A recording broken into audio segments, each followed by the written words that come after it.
Julian thought he was discarding a dull pebble to snatch up a sparkling diamond.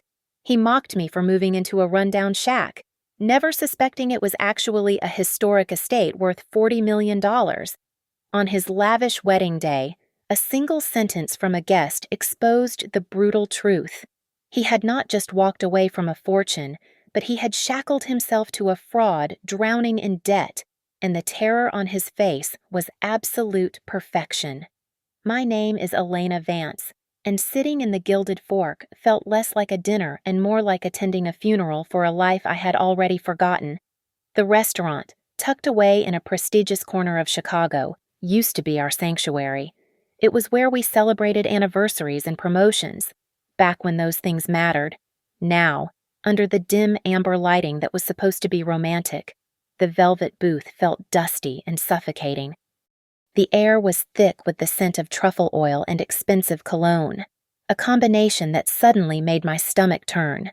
I stared at the empty chair across from me, checking my watch for the third time. Julian was 20 minutes late. When he finally breezed through the mahogany doors, he did not look like a man rushing to meet his ex-wife for the final time. He looked like a man walking a red carpet only he could see. He was wearing a slate gray bespoke suit that fit him perfectly, his hair gelled back in that precise, aggressive style he had adopted recently. He slid into the booth without an apology, barely glancing at me. His attention was entirely consumed by the smartphone in his hand. His thumbs flew across the screen, and a soft, private smirk played on his lips. It was a look I used to think was reserved for me, but I knew better now. That smile was for Tiffany. I watched him order the rack of lamb without asking me if I wanted an appetizer. As he sliced into the meat with surgical precision, I waited for the familiar pang of heartache. I waited to feel the sting of jealousy or the heavy weight of loss. But as I watched him chew, wiping a spot of sauce from his chin with a linen napkin, I felt nothing. The silence between us, once comfortable and warm, was now just empty space. It was a profound realization. My love for him had not just faded, it had died, leaving behind a strange, clinical relief. "I am leaving Chicago next week," I said, breaking the silence. My voice was steady, surprising even me. Julian didn't look up from his plate immediately. When he did, his eyes were flat. "Going where somewhere cheaper? I assume?" "Savannah, Georgia," I replied, taking a sip of my water. "I am moving into the old house my grandmother left me." Julian let out a short, derisive laugh. He set his knife down, looking at me with pity that felt more like scorn. "Savannah, you are going to bury yourself in the middle of nowhere to live in some rotting inheritance. That sounds exactly like you. Elena, always so eager to settle for less. I suppose the quiet life suits someone with your lack of ambition." He took a sip of his wine, swirling the glass with exaggerated sophistication. "It is funny you mention moving. Tiffany and I are finalizing the details for the wedding. We booked the Sapphire Grand. It is going to be the event of the season. Tiffany knows how to enjoy the upper echelon of society. She understands luxury. She refuses to be an afterthought, unlike some people who are happy to just exist." He was trying to bait me. He wanted me to scream, to cry, to throw my drink in his face so he could go back to Tiffany and tell her how crazy and bitter I was. But I just looked at him. I thought about the sprawling estate waiting for me in Georgia, the history etched into its walls, the secrets my grandmother had entrusted to me. "I hope you have the wedding you deserve, Julian," I said softly. I signaled the waiter and paid for my own meal. Julian raised an eyebrow but didn't object to saving the money. I stood up, smoothing down my coat. He opened his mouth to say something, perhaps a final dig, but his phone lit up on the table. The name Tiffany flashed on the screen. He scrambled to answer it, his voice instantly transforming into a sugary falsetto as he turned his back to me completely. He did not say goodbye. After 7 years of marriage, of building a life together, he didn't even offer a nod of acknowledgement. I walked out of the restaurant and onto the bustling Chicago street. The wind was biting, carrying the sharp chill of approaching winter, but I inhaled it deeply. It felt clean. It felt sharp. Watching Julian through the window one last time, hunched over his phone and desperate to please a woman he barely knew, I felt lighter than I had in years. It was as if a malignant tumor had been surgically removed from my life. I buttoned my coat, turned my back on the gilded fork, and walked into the cold night. Finally free. The apartment on the 42nd floor was silent when I returned. It was a cold, modern space filled with chrome and glass, a place that Julian had chosen because the address sounded impressive at dinner parties. It had never really felt like a home, and as I walked through the hallway, the sound of my heels clicking against the marble floor echoed like a countdown. I did not waste time. I began to pack, but it was less about gathering things and more about excising a part of my life I no longer recognized. I opened the bottom drawer of the nightstand and found a small box of keepsakes I had not looked at in years. There were ticket stubs from a play we saw on our second date and a Polaroid photo of us eating takeout on the floor of our first tiny studio apartment. I looked at Julian's face in the picture. He looked young and hungry, but there was a warmth in his eyes then. Somewhere along the way, that ambition had curdled into greed. He had stopped wanting to build a life and started wanting to curate an image. I dropped the photo into the trash bin without a second thought. The sorting process was swift and brutal. I looked at the closet filled with things Julian had encouraged me to buy. There were designer dresses that were too tight to be comfortable and handbags covered in logos that shouted for attention. I left them all hanging there. I did not want anything that carried the weight of his expectations. Instead, I packed only what was truly mine. I carefully wrapped my charcoal pencils, my easel, and the stack of art history books that I had collected since college. I took the simple pearl earrings my grandmother had given me for my 16th birthday and placed them in my bag. Thinking of my grandmother brought a sudden calm to the chaos of packing. She had been a woman of immense quiet strength. She lived in a small cottage near the edge of her property, never flaunting what she had. She used to tell me that money was like a loaded gun. If you waved it around, you were bound to hurt yourself. But if you kept it holstered, it provided security. Julian had always mocked her for being a simple countrywoman, never knowing that the old house she left me was the seat of a dynasty. I pulled out my phone to send one final message. I typed out a simple sentence telling Julian that I had left his keys on the kitchen island. I waited, watching the screen, expecting perhaps a question or even a final insult. A minute later, a notification popped up. Julian had reacted to the message with a thumbs-up icon. That was it. 7 years of marriage ended with a generic digital sticker. I let out a breath I didn't realize I had been holding and placed the key on the cold granite counter. Before leaving the city, I made a detour to a nondescript office building to see Mr. Henderson. He was a discreet attorney who had handled my grandmother's estate for decades. We sat in his office and signed the final documents regarding the transfer of the Blackwood assets. I almost laughed when I signed the page confirming the separation of property.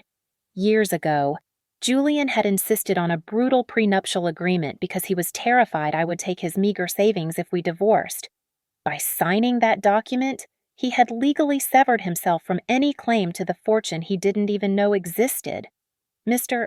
Henderson shook my hand with a knowing smile, and I walked out feeling invincible. Harper was waiting for me by the curb, her car idling. She popped the trunk and helped me load my 2 suitcases. Her face was pinched with worry. She looked at me as if I were exiling myself to a prison colony. She asked if I was sure about this and reminded me that Georgia was a long way from civilization. She offered her guest room again, pleading with me not to isolate myself. I squeezed her hand and gave her a genuine smile. I told her not to worry. I was not running away from my life. I was finally running toward it. I climbed into the passenger seat and watched the gray skyline of Chicago recede as we drove toward the highway. I was leaving behind the betrayal, the cold ambition, and the shallow existence Julian prized so highly. As the city disappeared behind us, I felt the first true spark of excitement I had felt in a decade. I was free. And the best part was that Julian had absolutely no idea what he had just lost. The drive south felt like shedding a heavy, gray skin. The farther we got from the steel and glass cage of Chicago, the more the air seemed to thicken with the scent of pine and damp earth. By the time we reached the outskirts of Savannah, the sun was filtering through the Spanish moss that draped over the road like lace curtains, casting shifting patterns of light and shadow on the asphalt. Harper slowed the car down as the GPS announced we had arrived. She peered through the windshield, expecting a dilapidated cottage or a rundown farmhouse. Instead, she slammed on the brakes right in front of a pair of massive wrought iron gates, each one emblazoned with the intricate crest of the Blackwood family. She looked at me, her eyes wide with confusion, and asked if I had given her the wrong address. I simply shook my head and pressed the intercom button. The heavy gates swung open with a smooth, silent grace that spoke of meticulous maintenance. As we drove up the long, winding driveway lined with century-old oak trees, the house finally came into view. It was not just a house, it was a masterpiece of antebellum architecture. Blackwood Manor stood proud and gleaming white against the deep blue sky, its towering columns supporting a wraparound veranda that looked out over acres of blooming camellia gardens.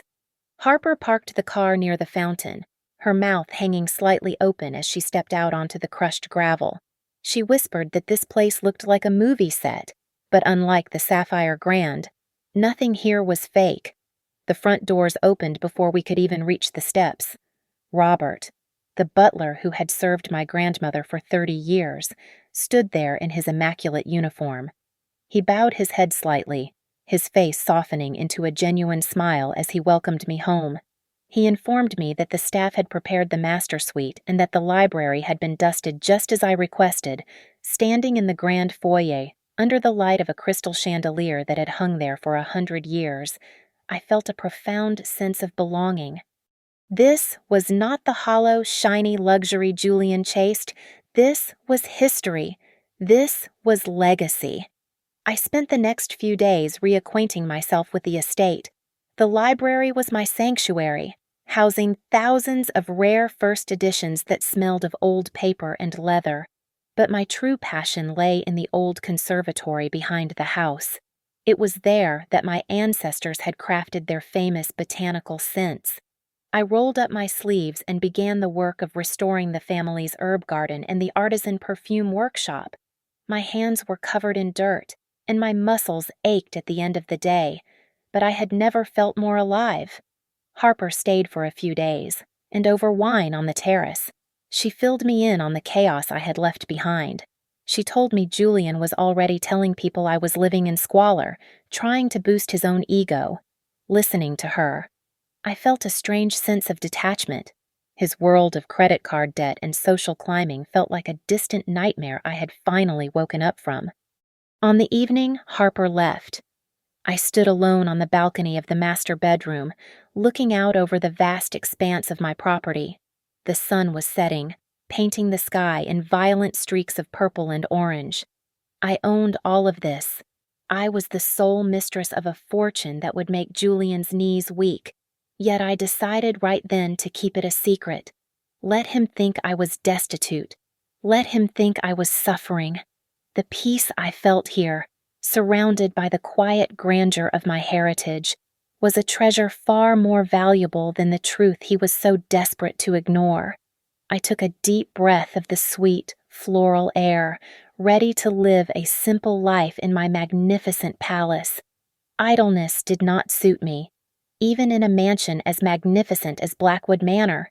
Within a week of settling in, I accepted a consulting position at the Sterling Archives, a private museum known for its exclusive collection of rare manuscripts and historical artifacts. It was not about the money, obviously, but about the passion. I spent my days in a climate-controlled laboratory, wearing white cotton gloves and working with a scalpel and wheat paste to restore 17th-century bindings. I also began cataloging the olfactory history of the region, using my grandmother's old formulas to recreate scents that had been lost to time. The environment at the archives was a stark contrast to the hollow social climbing I had endured in Chicago.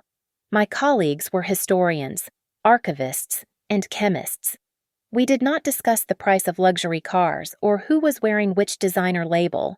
We debated the provenance of ink and the subtle notes of bergamot in a Victorian perfume.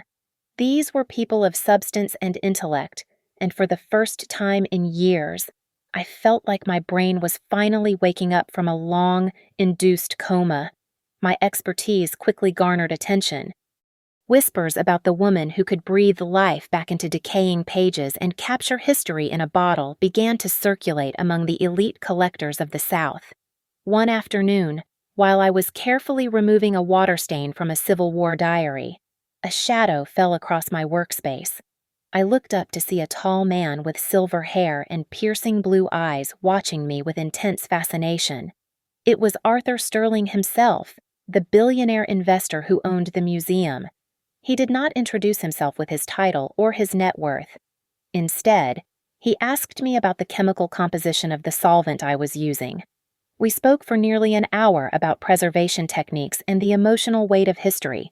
By the end of the conversation, he looked at me with a level of respect that Julian had never shown me in 7 years. He told me that he had rarely met someone who combined such technical skill with such artistic intuition. While my professional life was soaring, Harper kept me updated on the slow-motion train wreck happening back in Chicago.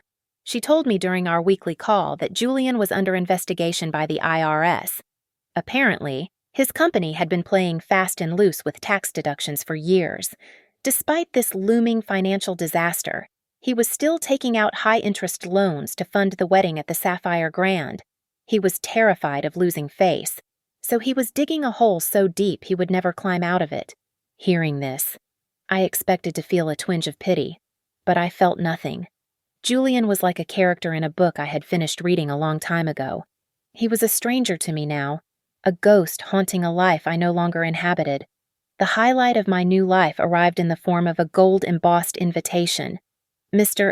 Sterling invited me to be the guest of honor at a major charity auction hosted by the museum. He wanted me to unveil my exclusive fragrance line, which I had named Rebirth.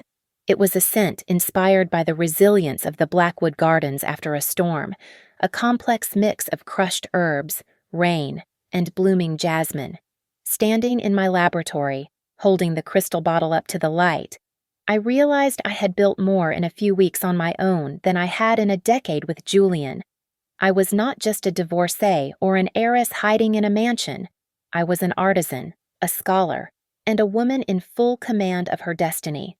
The past was dead, and I was too busy creating a masterpiece to mourn it. My peaceful afternoon in the conservatory was interrupted by the shrill ring of a FaceTime call. It was Harper, and the moment I answered, her face filled the screen, her eyes wide with the frantic energy of someone bearing scandalous news. She did not even say hello. She just launched into a dramatic retelling of the circus that was unfolding back in Chicago. According to her, Tiffany had turned her social media feed into a shrine to her own vanity, posting photo after photo of a diamond ring that looked heavy enough to sink the Titanic.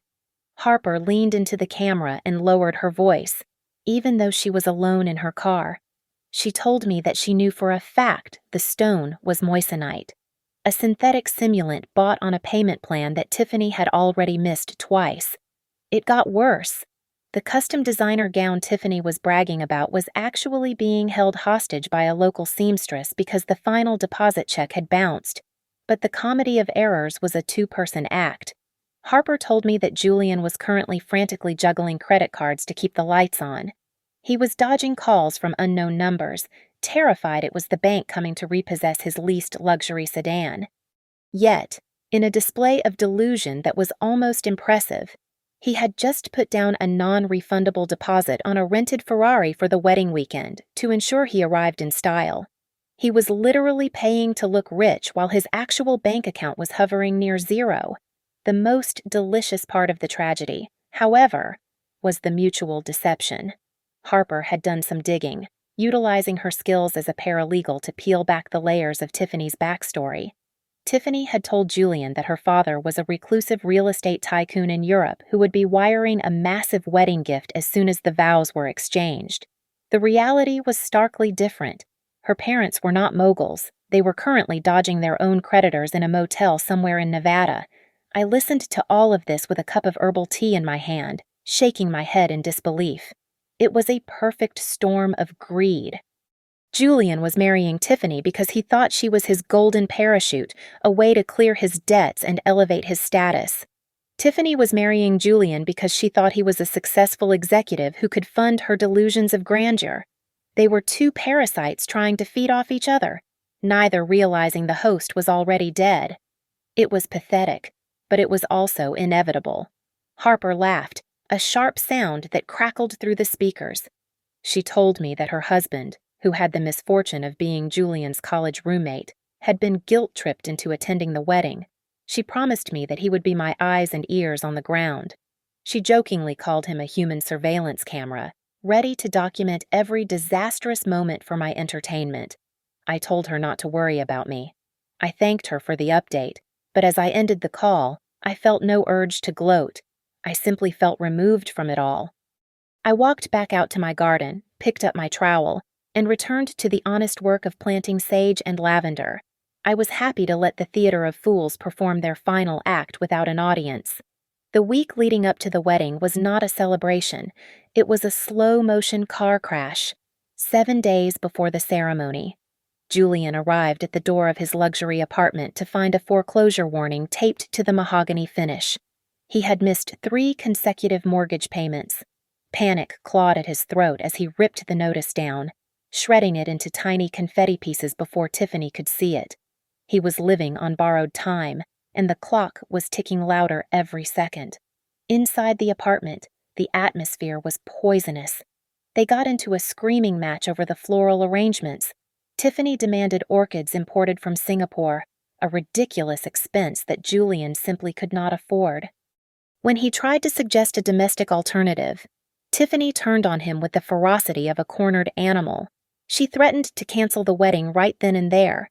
She looked him in the eye and told him that if he did not give her exactly what she wanted, she would spread a rumor through their entire social circle that he was impotent. Julian turned pale. He knew how fast gossip traveled in Chicago, and he knew she was vicious enough to do it, cornered and desperate. Julian made a fatal error. He sought out a loan shark in the back room of a shady club in the garment district. Sweating in his designer suit, he borrowed $50,000 at a criminal interest rate. His hands shook as he signed the promissory note. He justified the insanity by telling himself it was temporary.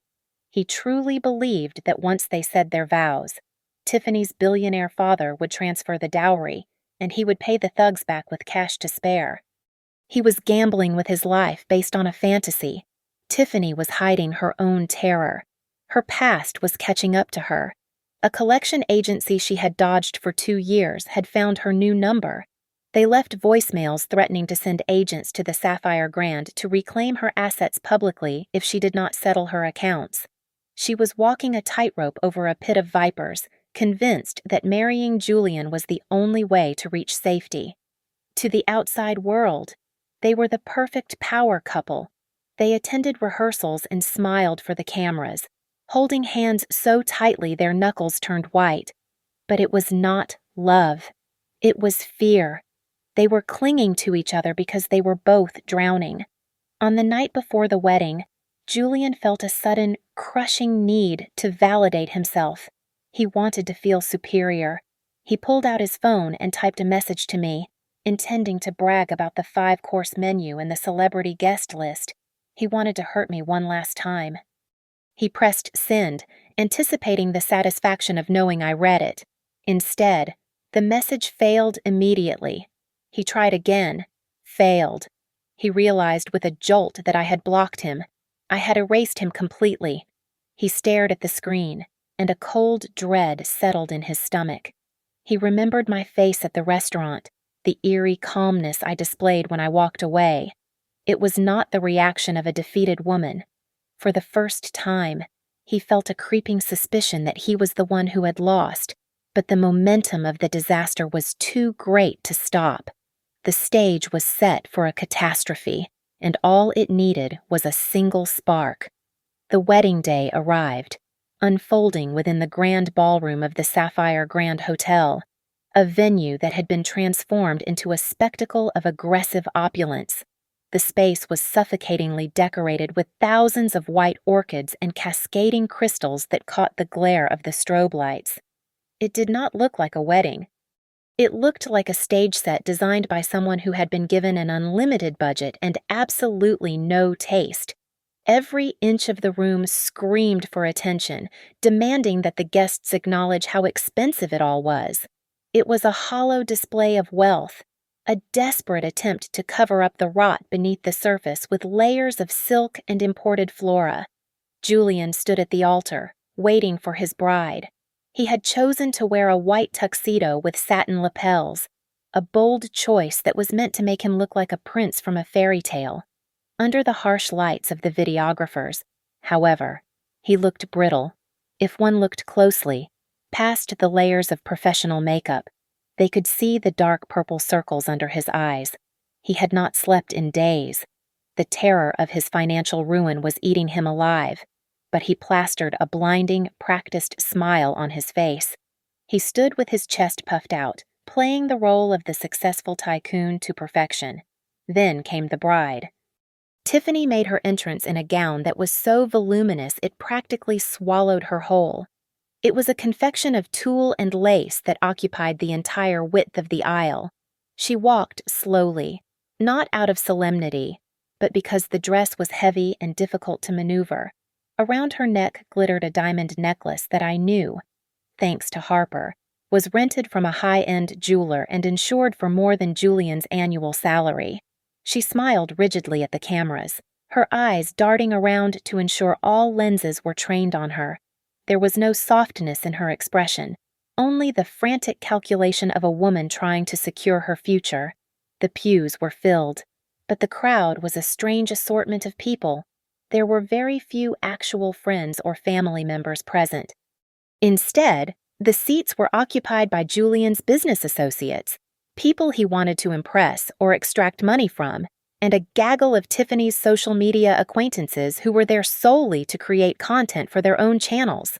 It was a room full of strangers and opportunists. No one was there to witness love. They were there to judge the catering and gossip about the cost of the centerpiece. I watched this entire charade from the comfort of my garden in Savannah. Harper had positioned her phone discreetly against a centerpiece, live streaming the event to me while her husband acted as a lookout. I sat on a wrought iron bench, sipping a cup of jasmine tea, surrounded by the gentle buzzing of bees and the rustle of oak leaves. The contrast was jarring. On my screen, there was noise, artificial light, and tension. Around me, there was only peace and reality. The ceremony itself was a masterclass in superficiality. The officiant read from a script that was filled with buzzwords about eternal passion and soulmates, words that sounded ridiculous given the couple standing before him. They exchanged vows that were clearly written by a copywriter, devoid of any personal touch or genuine emotion. It felt like a business merger rather than a marriage. Just as the ceremony was concluding, a murmur rippled through the crowd. Heads turned toward the back of the ballroom. Walking in with an air of quiet authority was Arthur Sterling. Julian had spent months pestering Mr. Sterling's assistants, practically begging the billionaire to attend in order to lend legitimacy to the event. When Julian saw the older man enter, his eyes lit up with a predatory gleam. He visibly relaxed, his chest swelling with pride. He believed that Mr. Sterling's presence was the ultimate stamp of approval, the signal to the world that Julian Thorne had finally arrived in the big leagues. He had no idea that he had just invited the executioner to his own funeral. The reception kicked off with a veneer of celebration that was as thin as the gold leaf on the rented chairs.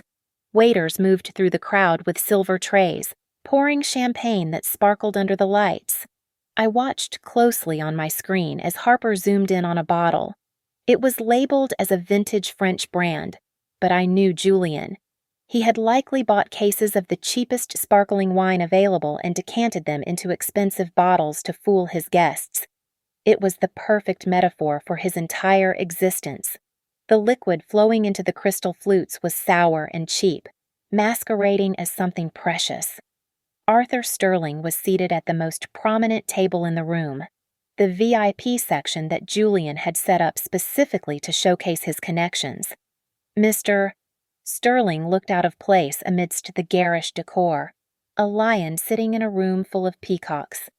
He was holding court with a small group of investors, his hand gesturing animatedly as he spoke about his recent travels to the South. I could hear snippets of his booming voice over the ambient noise of the live stream, talking about heritage and preservation. Julian saw his opening. He grabbed Tiffany by the hand, and together they approached the VIP table.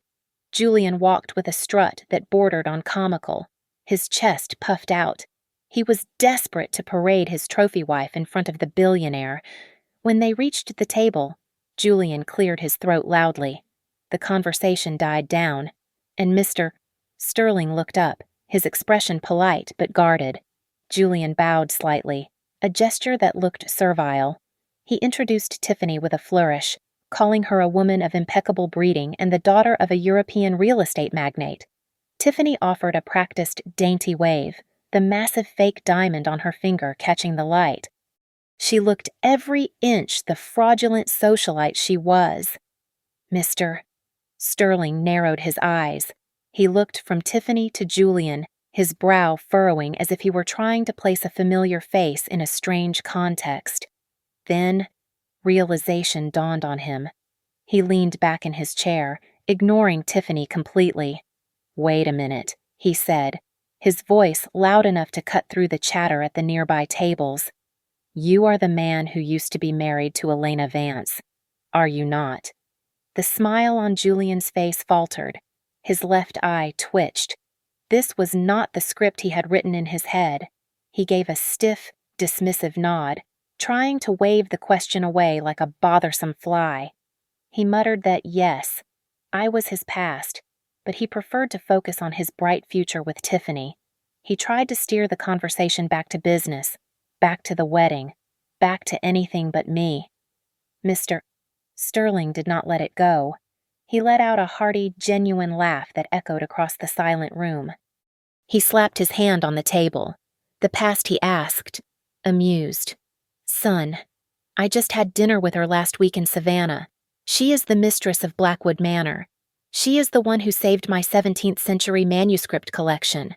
The silence that fell over the table was absolute. Even the waiters seemed to freeze. Julian looked like he had been slapped. He blinked rapidly, his brain struggling to process the information. He let out a nervous, high-pitched chuckle. "Blackwood Manor?" Julian asked, his voice trembling slightly. "You mean that old house she moved to? That falling-down shack in the middle of nowhere?" The amusement vanished from Arthur Sterling's face instantly. He looked at Julian with a mixture of confusion and cold disdain. He sat up straighter, his voice turning steely. "Shack," he repeated, the word dripping with incredulity. "That estate is an architectural marvel.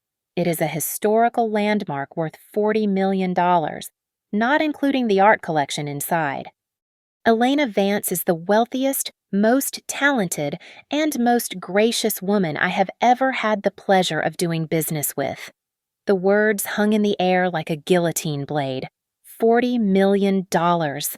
I saw Julian's mouth open, but no sound came out. He looked like a fish gasping on a dock. Beside him, Tiffany went rigid, her eyes wide with shock. The guests at the table exchanged glances, murmurs of disbelief rippling outward like a shockwave. The facade was beginning to crack, and the sound was deafening. $40 million. Julian repeated the words, but they sounded foreign on his tongue. His face transformed instantly. The healthy flush of alcohol and arrogance drained away, leaving him a sickly, ashen gray. He looked like a corpse standing upright in a tuxedo that suddenly seemed too big for him. He stammered, his voice barely a whisper, asking if Mr. Sterling was serious. The whispers started immediately. They were not subtle. It was like a sudden gust of wind sweeping through a dry forest, carrying sparks of malicious delight. I could hear them clearly through Harper's audio feed. People were leaning in, their voices sharp with incredulity. They were asking if his ex-wife was a secret tycoon. They were snickering about how he had dumped a literal fortune to marry a woman who was visibly sweating through her heavy makeup. The humiliation was palpable. It hung in the air, thick and suffocating, turning the lavish ballroom into a cage. Tiffany sensed the shift. She knew the ground was crumbling beneath her feet. She grabbed Julian's arm, her long fake nails digging into the fabric of his white jacket. She hissed at him to sit down, to ignore the old man, to come to the dance floor.